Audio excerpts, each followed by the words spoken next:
नमस्कार जय जगन्नाथ जय बाबा बराल बालुकेश्वर पुणी एक भिडियो को आपण मानक स्वागत जनाऊँ। आपण मैंने केमिति अच्छंती आशा करुच्ची समस्ते भलर थिबे आउ खुशी थे।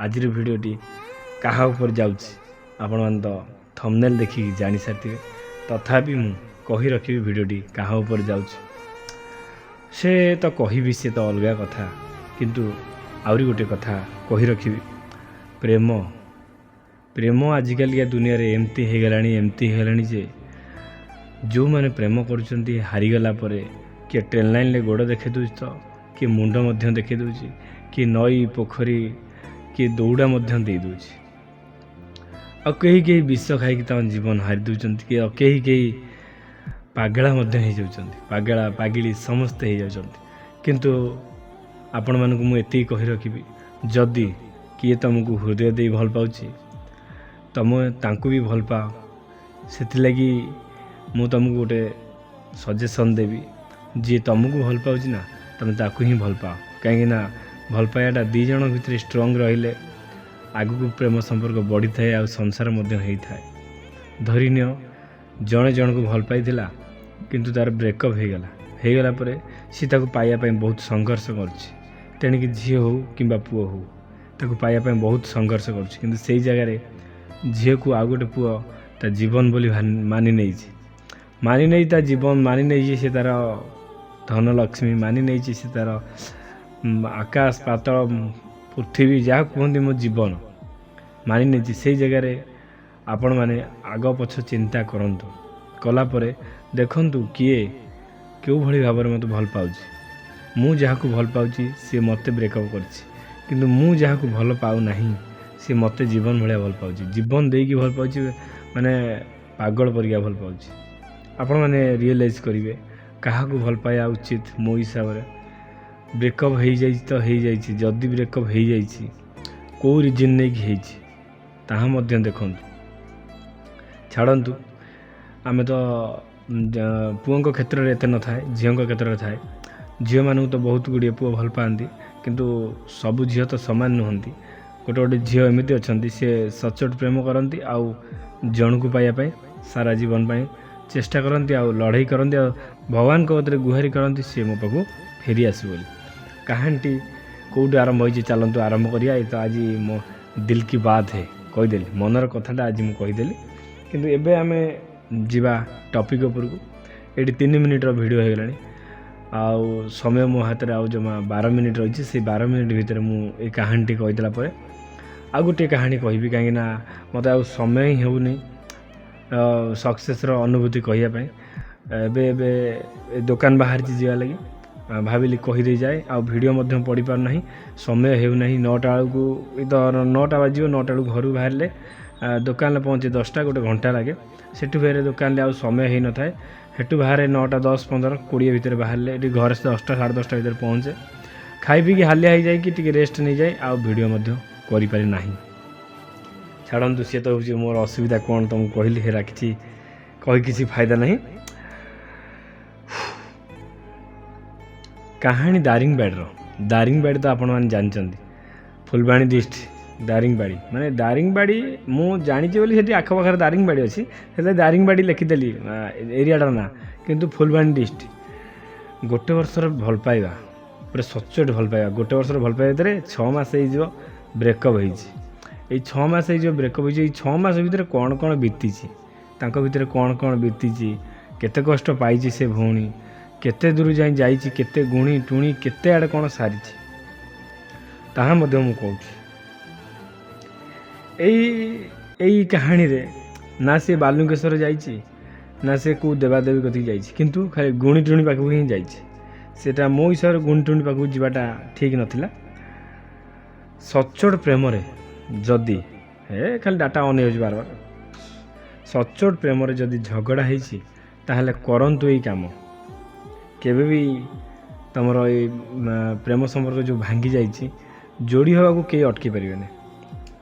चलतु 6 मास हो माने वर्ष गोटे वर्षर भल पाइबा कन्स्टांट गोटे वर्ष है 6 मास हो ब्रेकअप सी गोटे वर्षर भल पाइबा केमिति है शीत दिन कहानी ସେମାନେ ବୁଲାବୁଲି କରିବା ପାଇଁ ଆସିଥିଲେ ଦାରିଙ୍ଗବାଡ଼ି ଯେଉଁ ଆମର ବରଫ ଟିପିଟି ହେଇକି ପଡ଼େ ସେମାନେ ଆସିଥିଲେ। ଇଏ ଯେଉଁ ଯାଇଥିଲା ପୁଅଟି ଇଏ ଯାଇଥିଲା ଜଗତସିଂହପୁରରୁ ବୁଲାବୁଲି ୟାଙ୍କ ସାଙ୍ଗମାନଙ୍କ ସହିତ ବୁଲାବୁଲି କରି ଯାଇଥିଲେ। ସିଏ ବି ସେଠି ତାଙ୍କ ସାଙ୍ଗମାନଙ୍କ ସହିତ ସବୁ ବୁଲାବୁଲି କରି ଯାଇଥିଲେ। ସେଇଠି ତାଙ୍କ ବୁଲାବୁଲି ହେବା ଭିତରେ ଝିଅଟିର ମୋବାଇଲଟି ହଜିଯାଇଛି। ଯଦି ହଜିଯାଇଛି ପୁଅଟି ଟିକେ ସଚୋଟ ଥିଲା କିନ୍ତୁ ପୁଅର ନଜରରେ ସେ ମୋବାଇଲଟି ପଡ଼ିଛି। ପଡ଼ିଲା ପରେ ସେ ସମସ୍ତଙ୍କୁ ପଚାରି ବୁଲୁଛି କି ମୋବାଇଲଟି କାହାର, ଏ ମୋବାଇଲଟି କାହାର, ଏ ମୋବାଇଲଟି କାହାର। ସେ ଝିଅଟା ଯେ କାନ୍ଦୁଣି ମାନ୍ଦୁଣି ଚାରିଆଡ଼େ ବୁଲାକି କାନ୍ଦୁଣି ମାନ୍ଦୁଣି ହେଇକି ବସିଛି ଗୋଟେ ଜାଗାରେ। ମୋ ମୋବାଇଲଟା ହଜିଗଲା, ମୁଁ ଘରକୁ ଗଲେ କ'ଣ କହିବି କ'ଣ ନାହିଁ, ଆଉ ମାଇଣ୍ଡ ପୁରା ତାର ଖରାପ। ସେ ପୁଅଟି ଖୋଜି ଆସିକି ଯେତେବେଳେ ପହଞ୍ଚି ଯାଇଛି ମେଞ୍ଚେ ଲୋକ ଠିଆ ହେଇଛନ୍ତି ଆଉ ତାକୁ ବୁଝାଉଛନ୍ତି ତୁ କାନ୍ଦେ ନା, ଆଉ ଘରେ କହିଦେବୁ ମୋବାଇଲଟା ହଜିଗଲା ବୋଲି। ତାଙ୍କ ଘର ଟିକେ ସଚୋଟ ଘର, ସଚୋଟ ମାନେ ପୁରା ଷ୍ଟ୍ରିଟ୍ ଘର ବୋଲି ତ ସେ ଡରୁଛି, ନହେଲେ କାହିଁ ଡରିଥାନ୍ତା। ବୁଲି ଆସିକି ସେଇଠି ଯେତେବେଳେ ପହଞ୍ଚିଗଲା ସେଇଠି ପଚାରିଲା, କହିଲା ଏଇ ମୋବାଇଲଟା କାହାର ଟିକେ କହିବ କି। ଆଉ ସେଇଠି ସେ ଝିଅଟା ସାଙ୍ଗେ ସାଙ୍ଗେ ଦେଖିକି ସାଙ୍ଗେ କହିଲା ନା ଭାଇ ଏଇ ମୋବାଇଲଟା ମୋର ବୋଲି। ସେଇଠୁ ଯାହା ହଉ ସେ ପାଇଗଲା ପରେ ତାଙ୍କ ଭିତରେ ଟିକେ ହସ ଖୁସି ହେଲା। ଝିଅଟା ଯାହା ହଉ ମୋବାଇଲଟା ପାଇଗଲା। ସେଇଠି ଦୁଇ ଜଣ କଥା ହେଲେ, କହିଲେ ଆଉ କାହା ହାତରେ ପାଇଥିଲେ ସେ ଦେଇନଥାନ୍ତା, ତୁମେ ଯାହା ହଉ ସଚୋଟ ଅଛ ବୋଲି ଆଣିକି ଦେଲ ମୋ ଜୀବନଟାକୁ ବଞ୍ଚେଇ ଦେଲ। ଆଉ ଏଇ ସବୁ ଦୁଃଖ ଜଞ୍ଜାଳରୁ ମୁଁ ମୁକ୍ତି ପାଇଲି, ନହେଲେ ମୁଁ ବାପା ମାଆ କତୁ ବହୁତ ଗାଳି ଶୁଣିଥାନ୍ତି। ସେଇଠି ଯାହା ବି ହଉ ଦୁଇ ଜଣ ନମ୍ବର ଦିଆ ହେଲେ। ନମ୍ବର ଦିଆ ହେଲା ପରେ ତାଙ୍କର ଫୋନ୍ ମାଧ୍ୟମରେ କଥାବାର୍ତ୍ତା ହେଲା ଭିତରେ ସିଏ ବି ପୁଅଟା ଦେଖା କରିବାକୁ ଯାଏ ତା କତିକି। ଦେଖା କରିବାକୁ ଗଲେ ରୁମ୍ ଫୁମ୍ ବୁକ୍ କରନ୍ତି, ତାଙ୍କ ଭିତରେ ଶାରୀରିକ ସମ୍ପର୍କ ମଧ୍ୟ ହୁଏ। ଯେମିତି ସବୁ ସମ୍ପର୍କରେ ଚାଲିଥାଏ କି ହକ୍ ଏଇସବୁ ଜିନିଷ ହୁଏ। ମିନିମମ୍ ବର୍ଷେ କାଳ ଭିତରେ ମିନିମମ୍ 10 ଥର ଖଣ୍ଡେ ହେଇଛି। ଆପଣମାନେ ଜାଣି ରଖିଥିବା ଦରକାର, ଯେତେବେଳେ ଯାଇ ପ୍ରେମ ସମ୍ପର୍କରେ ଗୋଟେ କିସ୍ଟେ ହେଇନି ନା ସେତେବେଳେ ଯାଇ ପ୍ରେମ ସମ୍ପର୍କଟା ଷ୍ଟ୍ରଙ୍ଗ ହେଇନଥାଏ। ଯେତେବେଳେ ଦୁଇ ଜଣ ଭିତରେ କିସ୍ ହକ୍ କତୁରୁ ଆରମ୍ଭ କରିକି ଶାରୀରିକ ସମ୍ପର୍କ ହେଇଯାଏ, ପ୍ରେମଟା ମଜବୁତ ହେଇଯାଏ। ସେଇ ମଜବୁତ ପ୍ରେମଟାକୁ କେହି ଭାଙ୍ଗି ପାରନ୍ତି ନାହିଁ। କିନ୍ତୁ ଯେଉଁମାନେ ଚାହାନ୍ତି ଭାଙ୍ଗିବା ପାଇଁ, ଯେଉଁମାନେ ଚାହାନ୍ତି ଏଇ ଦେହ ସହିତ ଖେଳିକି ଛାଡ଼ି ଦେଇକି ଆଉ ଜଣକୁ ଧରିବା ପାଇଁ, ସେମାନଙ୍କ କତିରେ କିଛି ରିଜନ୍ ନଥାଏ କି ୟାକୁ ଛାଡ଼ିମି କି ରଖିମି। ପୁଅଟାର ସେମିତି ସଚୋଟ ଥିଲେ ମଧ୍ୟ ଝିଅ ଥିଲା ଛୋଟ ଜାତିର, ପୁଅ ଥିଲା ବ୍ରାହ୍ମଣ, ଝିଅ ଥିଲା ଆମର ସାହୁ। କ'ଣ ସାହୁ, ତେଲି ସାହୁ କି ଗୁଡ଼ିଆ ସାହୁ ମୁଁ ଜାଣିନାହିଁ, କିନ୍ତୁ ସେଟା ସାହୁ ଥିଲା। ତାଙ୍କ ଭିତରେ ଭଲ ପାଇବା ଭଲ ଷ୍ଟ୍ରଙ୍ଗ ଥିଲେ। ଷ୍ଟ୍ରଙ୍ଗ ହେଲା ପରେ ସେମାନେ ରୁମ୍ ଫୁମ୍ ବୁକ୍ କରିକି ସେମାନେ ଯାଇକି ସେ ଯେଉଁ ଦାରିଙ୍ଗବାଡ଼ି ଆଡ଼େ ରୁମ୍ ଥିବ, ହୋଟେଲ୍ ଥିବ, ସେ ରୁମ୍ ବୁକ୍ କରିକି ଝିଅଟି ବାହାରକୁ ଯାଇପାରେନି କାହିଁକିନା ତାଙ୍କର ଷ୍ଟ୍ରିଟ୍। ଝିଅଟି ଘର ସେଇ ଫୁଲବାଣୀ ପାଖରେ। ରୁମ୍ ଫୁମ୍ ବୁକ୍ କରି ସେମାନେ ଗୋଟେ ଘଣ୍ଟା 2 ଘଣ୍ଟା 3 ଘଣ୍ଟା ଦେଖା କରନ୍ତି। କଲା ଭିତରେ ସେ ଝିଅଟା ବି ପାଠ ପଢ଼ା ବାହାନା କରିକି ଆସେ ଆ ସହିତ କଲେଜ ବାହାନା କରି ଆସିବ। ଗୋଟେ ଦିନ ପୁରା ମିନିମମ୍ ସକାଳୁ 10ରୁ ଆରମ୍ଭ ହେବ ତାଙ୍କର ଏଣ୍ଟ୍ରି, ଦିନ 2ଟା 4ଟା ଯାଏଁ ଆରମ୍ଭ ହେବ। ଏମିତି ତାଙ୍କର ସବୁ ଭିତରେ ଥିଲା। ବର୍ଷକର କଥା।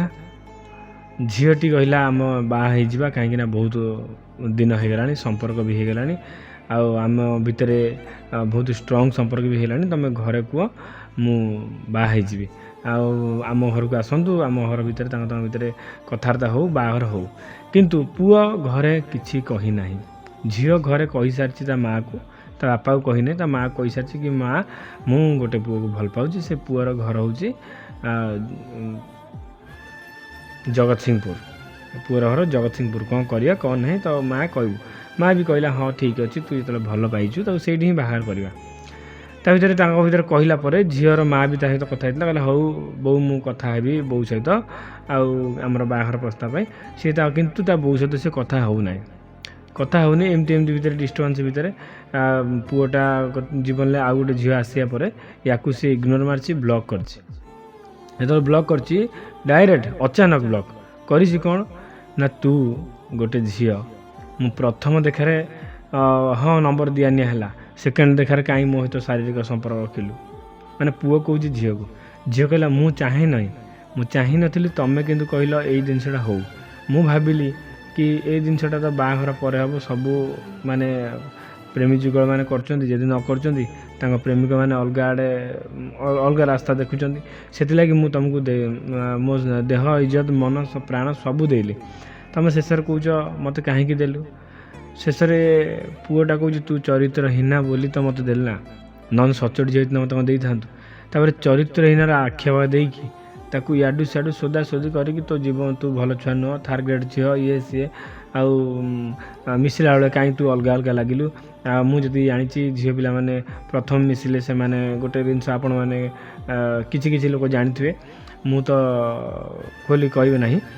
ପ୍ରଥମ ମିଶିଲେ ଝିଅମାନଙ୍କର ଇଏ ହୁଏ ସିଏ ହୁଏ, କାହିଁକି ତୋର ସେତିକି ହେଲା ନାହିଁ, କାହିଁ ମୁଁ ଫ୍ରିରେ ମିଶିଲି, ତା ମାନେ ତୁ ଆଗରୁ କାହିଁ ତ ଏମିତି ମୁହଁ କଳା କରୁଛୁ, ଇଏ ସିଏ କହିକି ବହୁତ ଗୁଡ଼ିଏ ଦୋଷ ନଦିକି ତାକୁ ବ୍ରେକଅପ୍ ମାରିଲା। ବ୍ରେକଅପ୍ ମାରିକି ସେ ଝିଅ ସହିତ କଥା ହେଲା, ଯେଉଁ ଝିଅ ସହିତ ସିଏ ଏବେ ନୂଆକୁ ପଟେଇଛି। ସେ ଝିଅ ସହିତ କଥା ହେଲା, ସେ ଝିଅର 7ଟା ବୟଫ୍ରେଣ୍ଡ, 7ଟା ବୟଫ୍ରେଣ୍ଡ, ଆଜି ଆ ସହିତ କାଲି ତା ସହିତ, କାଲି ତା ସହିତ, ଏମିତି ଯେତେବେଳେ ହେଲା ସେ ସବୁବେଳେ ତା ସହିତ କଥାବାର୍ତ୍ତା କଲା। କଥାବାର୍ତ୍ତା କରିକି ଆଠାରୁ ସେ ଟିକେ ସୁନ୍ଦରୀ ବୋଲି କଥାବାର୍ତ୍ତା କଲା। ସେ ପୁରା ମେଣ୍ଟେନ୍ କରି ରଖିଛି, ଜିନ୍ସ ଫିନ୍ସ ମାରିକି, ଚୁଟି କ'ଣ କୁହନ୍ତି ଷ୍ଟ୍ରେଚିଂ ଫ୍ରେଚିଂ କରି ପୁରା ହିରୋଇନ୍ ଭଳିଆ ଦେଖାଯାଉଛି। ତା ସହିତ ବୁଲିଲା, ତା ପଇସା ଖର୍ଚ୍ଚ କଲା, ଟଙ୍କା ଖର୍ଚ୍ଚ କଲା, 2-3 ମାସ ତା ସହିତ ଶାରୀରିକ ସମ୍ପର୍କ ରଖିଲା, ସବୁ ରଖିଲା। ଏକରେ ଝିଅ ବାହୁନି କାନ୍ଦୁଥାଏ। ମୋତେ କହିଲା, ଯେଉଁ ପ୍ରଥମ ଫୋନ୍ କଲା ଝିଅଟି ବାହୁନି କାନ୍ଦୁଥାଏ, ମୋତେ ଭାରି କଷ୍ଟ ହେଉଥାଏ। ସେ ଯେଉଁ ଫୋନ୍ଟା କଲା ବାହୁନି କାନ୍ଦୁଥାଏ, ଭାଇ ମୋତେ ରକ୍ଷା କର ଭାଇ, ଜୀବନରେ ମୁଁ କେବେ ବି ଏମିତି କାହା ସହିତ ବି ଏମିତି ଶାରୀରିକ ସମ୍ପର୍କ ରଖିନଥିଲି, କିନ୍ତୁ ମୋତେ ସେ କହିଲା ତୁ ଏମିତି ସେମିତି।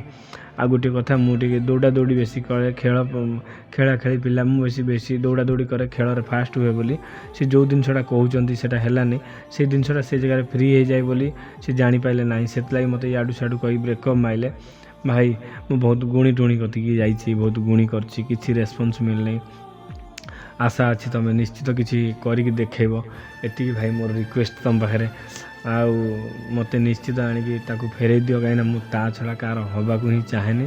କାହିଁକିନା ମୋ ଦେହ, ମନ, ପ୍ରାଣ, ଇଜ୍ଜତ ସବୁ ମୁଁ ତାକୁ ଦେଇଦେଇଛି।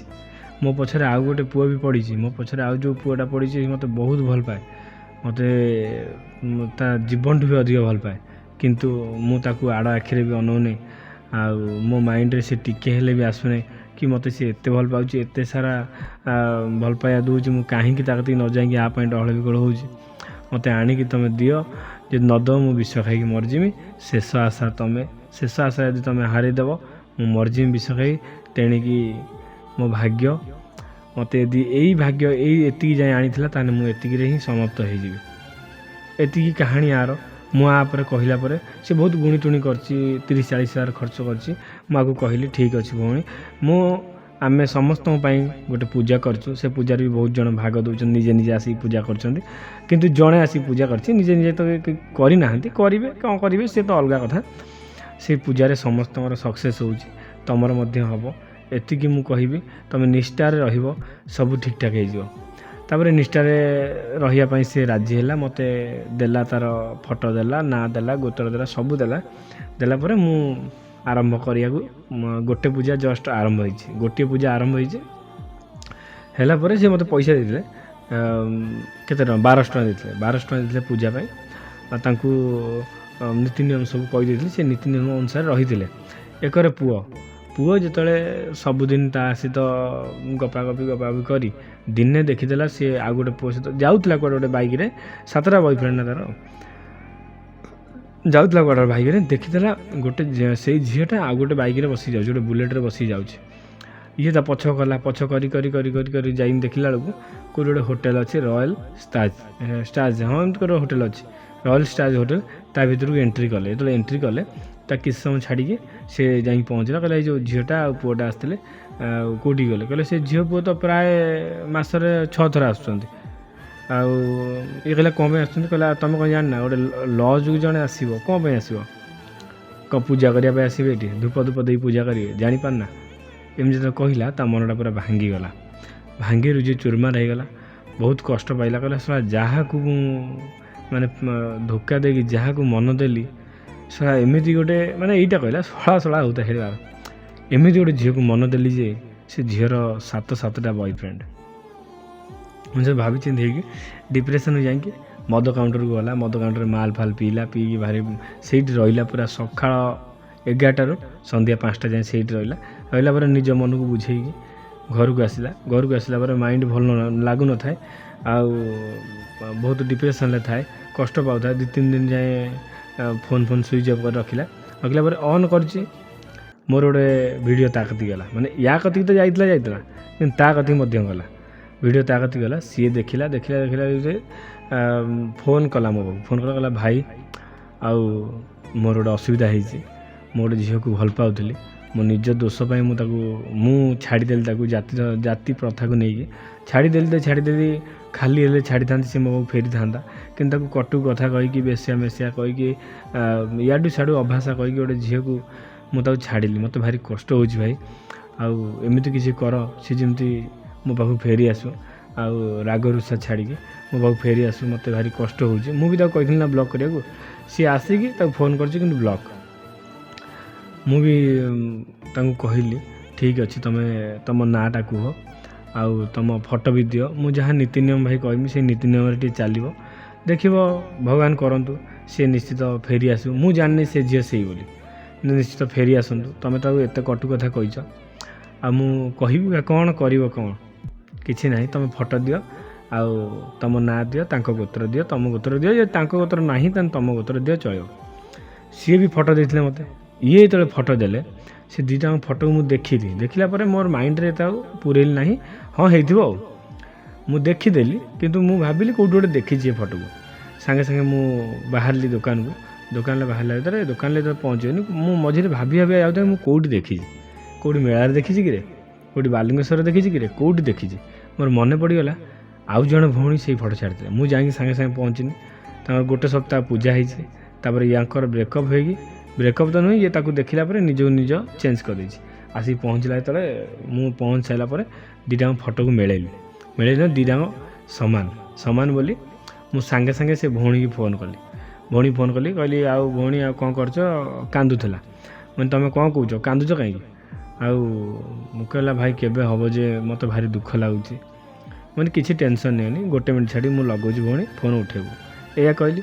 सांगे सांगे से भाई की फोन कली भाई की फोन कलापर या भी आपको भी फोन कली भाई कहली तुम टे भाई लाइन में रह म्यूट मारिकी किसी भी ऑप्शन दबन किसी कथा भी हेनी मुझे जाए तुमको न कही किसी कह तुम किसी कहबनी से कहला हाँ भाई ठीक अच्छे किसी कहबी ना सी भी जाने मुझे आ सहित कथा करी ये भी जाने मुझे आ सहित कथा करी सांगे सांगे से झील को पचारि कहनी भौणी तुम केते भल पाओ से जो पुओ को कहला भाई मो जीवन ठू अधिक भल पाए कि मत से बेसिया मेसिया रांडी बेसिया याडू साडू कहीकि मो इज्जत को नीलाम करी जमी कहते नीलाम कला भाया इज्जत को दांड घाटर पकईकि मत मन इच्छा कथा कहीगले मत भारी कष्ट है जे है किसी असुविधा नहीं सी कष्ट दे तो किए दब कि मत ब्रेकअप माइला सी ए कौन कौटी अच्छी कौटी थी मु जानी ना कि भगवान को डाकुची से जोटी था भलर था आ मो पाख फेरी आसू मो पछे भी गोटे पुओ पड़ी मुझे आड़ आखिरी भी अनौनी सी मो सहित कथा ही खुशी हो जाऊँ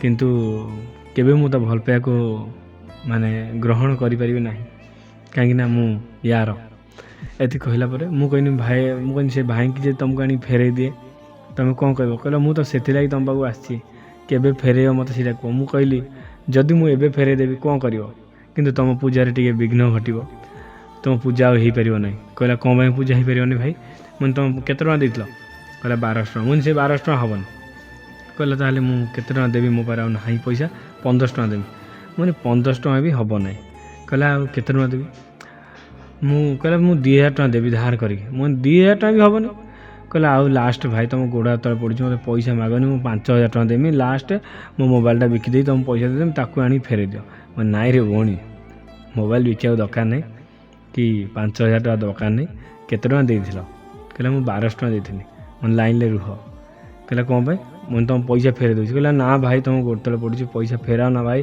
कांदिला मुझे कहीं फेरेबी कहला फेर आना मो पूजा कर मो मनर मनीष मो पाक फेरे आण मैंने पैसा तुम नहीं जाओ मोर पैसा दरकार नहीं कहला पैसा न दब तेल पूजा केमी दब नना तो पूजा करेंगे मैंने आगे तो नियो फोन पे करदे करदे कांदिले कहले तुम बोधे भावुच सी हेनी से पैसा फेरे दौच सी बोधे फेरनी से पैसा फेरे दौच कहीं मुंडू को नब पैसा नहीं कि हो समस्ते एका करदे तुम भी एका करदियो मैंने रुह पैसा फेरी सारापर मुझे से भाई को जब मुझे आज दे दिए कौन कर सी पुओ जानी सारे सी से बोली कहीं सी शुणुची ना सी भी भितर भितर कांदी पकईला पूरा म्यूट मारी किंतु किसी कहूनी मुझे जी आज दे दिए कहला जे देदेव मु पूरा खुशी रे पागल हो मुझे हौ नियो भाई କଥା ହୁଅ କହି ମୁଁ ମ୍ୟୁଟ୍ ମାରିଲି ତୁମେ କଥା ହୁଅ।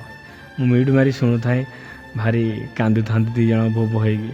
କହିଲେ ଆଉ ମୋର ଭୁଲ ହେଇଯାଇଛି, ସିଏ କହିଲା ମୋର ବି ଭୁଲ ହେଇଯାଇଛି। ଦୁଇ ଜଣଙ୍କୁ କ୍ଷମା କଲେ ବହୁତ କାନ୍ଦିଲେ। କାନ୍ଦିଲା ପରେ ମୋତେ କହିଲେ ଭାଇ ଯାହା ହଉ ଭଗବାନ ସ୍ୱରୂପ, କହିବାକୁ ନିଜେ ଖରାପ ଲାଗେ, ଭଗବାନ ସ୍ୱରୂପ ଲୋକ ତମେ।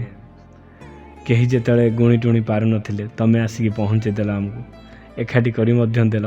ଆମେ ନିଶ୍ଚିତ ଯାଇ ଯାଜପୁରରେ ପହଞ୍ଚିମୁ, ଯେତେ କଷ୍ଟ ହଉ ବରଂ ଆମେ ନିଶ୍ଚିତ ପହଞ୍ଚିମୁ। ଫାଷ୍ଟ ରଜ ନହେଲେ ଲାଷ୍ଟ ରଜରେ ପହଞ୍ଚିମୁ, ତମକୁ ଦେଖା କରିକି ଆସିମୁ। ଏତିକି ଆଜିର ଅନୁଭୂତିରେ ମୋତେ ଭାରି ଖୁସି ଲାଗିଲା। କାହିଁ ଖୁସି ଲାଗିଲା କହିଲେ, ଏଇ ଯେଉଁ ସକ୍ସେସ୍ର କାହାଣୀ, ଦୁଇ ଜଣଙ୍କ ପୁଅ ଭିଡ଼ିଓ ଦେଖି ଦୁଇ ଜଣଙ୍କ ମୋତେ କଲ୍ କଲେ। ଦୁଇ ଜଣଙ୍କୁ ମୁଁ ଭଗବାନଙ୍କୁ କହିଲି କାହିଁକି ଭଗବାନଙ୍କୁ କଷ୍ଟ ଦେବି, ଦୁଇ ଜଣଙ୍କୁ ମୁଁ ହିଁ ଏକାଠି କରିଦେଉଛି। ଦୁଇ ଜଣଙ୍କୁ ମୁଁ ଏକାଠି କରିଦେଲି ଫୋନ୍ ମାଧ୍ୟମରେ। ଯାହା ହଉ ଏଇଟା ଗୋଟେ ଖୁସି ଲାଗିଲା, ଖୁସିର କଥା। ଏମିତି ଖୁସି ସବୁବେଳେ ଆସୁ, ଆଉ ଏମିତି ସମସ୍ତେ ଏକାଠି ହୁଅନ୍ତୁ। ଆଉ ଏତିକି ଜିନିଷ ଆଜିର କାହାଣୀରେ।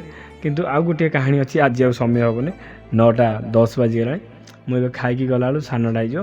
ପୁଣି ଦେଖା ହେବା, ପୁଣି କାଲି ପୁଣି ଆଉ ଗୋଟେ କାହାଣୀ କହିବି। ଯେଉଁ କାହାଣୀ ଗୁଣି ଟୁଣି ଉପରେ ଆଧାରିତ ହେଇକି ଗୋଟେ ଝିଅକୁ କ୍ୟାପଚର୍ କରିକି, ମୁଁ ଆଉ ଗୋଟେ ଝିଅ ଦୁଇ ଜଣ ଭଲ ପାଇଛୁ। ମୁଁ ଆଉ ଗୋଟେ ଝିଅ ଭଲ ପାଇଛି, ମଝିରେ ଯେଉଁ ରହିଛି ଆମର ଥାର୍ଡ଼ ପର୍ସନ୍, ତା ସାଙ୍ଗ, ମାନେ ମୋ ସାଙ୍ଗ ରହିଛି, ତାକୁ ଭାଉଜ ବୋଲି ଡାକୁଛି, ମୋ ଯେଉଁ ଗାର୍ଲଫ୍ରେଣ୍ଡକୁ। ସେଇ କରିଛି କାରନାମା କ'ଣ ନା, ମୋ ଗାର୍ଲଫ୍ରେଣ୍ଡ ତାକୁ ସୁନ୍ଦର ଲାଗୁଛି, ମୋ ଗାର୍ଲଫ୍ରେଣ୍ଡ ତାକୁ ପସନ୍ଦ ହେଇଯାଇଛି। ସେଇ ଜାଗାରେ ସେ ଗୁଣି ଟୁଣି କରିକି ୟାକୁ କ୍ୟାପଚର୍ କରିଛି, ମୋ ଗାର୍ଲଫ୍ରେଣ୍ଡକୁ। କ୍ୟାପଚର୍ କଲା ପରେ ଗାର୍ଲଫ୍ରେଣ୍ଡ ମୋତେ ବ୍ରେକଅପ୍ କରେଇଛି। ବ୍ରେକଅପ୍ କଲା ପରେ ସିଏ ତା ସହିତ ଶାରୀରିକ ସମ୍ପର୍କ ରଖି ଶେଷରେ ତାକୁ ଧୋକା ଦେଇଛି। ଧୋକା ଦେଲା ପରେ ମୋ ଗାର୍ଲଫ୍ରେଣ୍ଡ ଯିଏ, ସିଏ ଆଉ ଜଣକୁ ଭଲ ପାଉଛି। ଆଉ ଜଣକୁ ଭଲ ପାଇବା ଭିତରେ ଇଏ ପୁଅ ଗୁଣି ଟୁଣି କରି ତା ସହିତ ଯେଉଁ ଶାରୀରିକ ସମ୍ପର୍କ ରଖିଥିଲା, ସେ ସମ୍ପର୍କର ଅଶ୍ଳୀଳ ଭିଡ଼ିଓ କରିକି ଭାଇରାଲ୍ ସିନା କରିନି, କିନ୍ତୁ ତାକୁ ସବୁବେଳେ ବ୍ଲାକମେଲିଂ କରି ତା ସହିତ ସମ୍ପର୍କ ରଖୁଛି। ତାଙ୍କ ଘର ଲୋକ ବହୁତ ପ୍ରକାର ମାନେ ଠାକୁର ଦେବାଦେବୀଙ୍କ ମତରେ ଯାଇକି ସେ ଝିଅଙ୍କୁ ସେ ଗୁଣିରୁ ମୁକୁଳେଇଲା ପରେ ସେ ଭଉଣୀ ଜଣକ କେମିତି ସକ୍ସେସ୍ ହେଲା, କେମିତି କ'ଣ ହେଲା, ତାହା ଅନୁଭୂତି ମୁଁ ଆଗକୁ କହିବି କାଲି। ରହିଲି, ଜୟ ଜଗନ୍ନାଥ। ଭିଡ଼ିଓଟି ଭଲ ଲାଗିଥିଲେ ଆପଣମାନେ ଲାଇକ୍ କରି ସେୟାର କରିବେ, କମେଣ୍ଟ ମାଧ୍ୟମରେ ମତାମତ ଜଣାଇବେ। ଯେତେ କମେଣ୍ଟ ମାଧ୍ୟମରେ ମତାମତ ଜଣାଇବେ ମୋତେ ସେତେ ଭଲ ଲାଗିବ ଆଗକୁ ଭିଡ଼ିଓ ବନେଇବା ପାଇଁ, ସକ୍ସେସ୍ର ଭିଡ଼ିଓ। ରହିଲି, ଜୟ ଜଗନ୍ନାଥ, ଜୟ ବାବା ବରାଳ ବାଲୁଙ୍କେଶ୍ୱର।